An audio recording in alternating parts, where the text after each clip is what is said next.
بسم اللہ الرحمن الرحیم۔ حصول وحی میں موسیٰ طور پر پہنچے، پر کیا عجب کہ وحی تیرے حضور پر پہنچے۔ حضرت موسیٰ علیہ السلام اللہ رب العزت کے لاڈلے نبیوں میں سے ایک نبی تھے۔ قرآن کریم میں ان کا بے شمار بار تذکرہ کیا گیا ہے۔ فرعون اور موسیٰ کا قصہ کسے نہیں پتہ ہوگا۔ سیدنا موسیٰ علیہ السلام بنی اسرائیل کو لے کر فرعون کے چنگل سے نکلنے کے بعد اللہ رب العزت سے کوہ طور پر ہم کلام ہوا کرتے تھے۔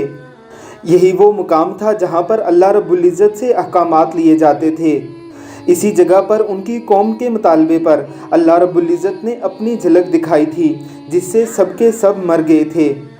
جب اللہ رب العزت نے انہیں زندہ کیا تو ان کی سزا یہی تجویز کی گئی تھی کہ آپ اپنے آپ کو خود قتل کر لو۔ غرض حضرت موسیٰ علیہ السلام کا قصہ ایسا بے مثال قصہ ہے کہ قرآن کریم میں اس کا کئی بار تذکرہ کیا گیا ہے۔ ذرا سنیے اس پہاڑ کی ڈیٹیل۔ اللہ رب العزت ویڈیو بنانے والے کو اجر عظیم عطا فرمائے، آمین ثم آمین۔ السلام علیکم جی، یہ وہ جگہ ہے جہاں حضرت موسیٰ علیہ السلام اللہ تعالیٰ سے عبادت کیا کرتے تھے اور اللہ تعالیٰ سے ہم کلام ہوتے تھے۔ اور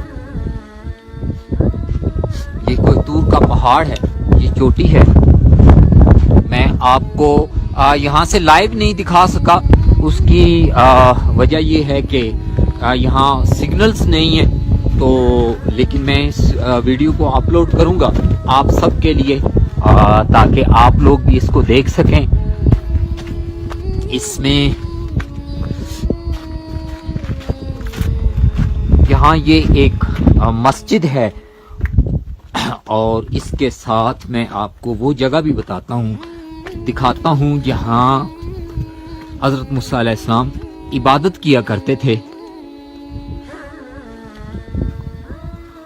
اور وہ یہ جگہ ہے، یہاں حضرت موسیٰ علیہ السلام عبادت کیا کرتے تھے۔ اس کے بالکل سامنے جو پہاڑ نظر آ رہا ہے آپ کو، وہ سینٹ کیتھرین ہے۔ اور اب میں آپ کو وہ ویو دکھاؤں گا جہاں اللہ تعالیٰ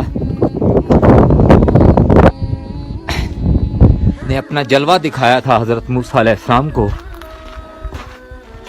اور اس پہاڑ جل گیا تھا۔